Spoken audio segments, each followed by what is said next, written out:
Hello everyone, welcome to Adventures Programming. And today we are going to make a Python program to find the max number in a list. So first I will take a variable list1 and take it as input, and all the elements of the list will be integer.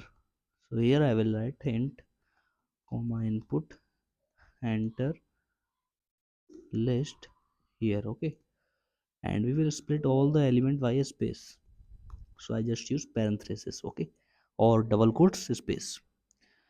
And here I will take the element which is at zeroth index max, okay, max equal to the element which is at zeroth index. So list 1 square bracket 0, okay, and now I will compare this element with all the element of list 1.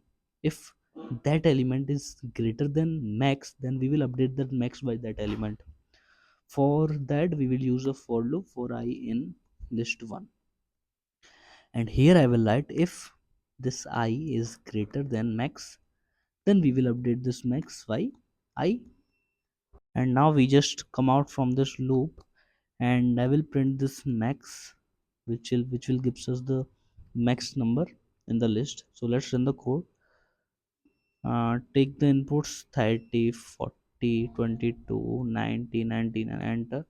The maximum element is 99. Okay, I hope you understand the question. See you in the next video.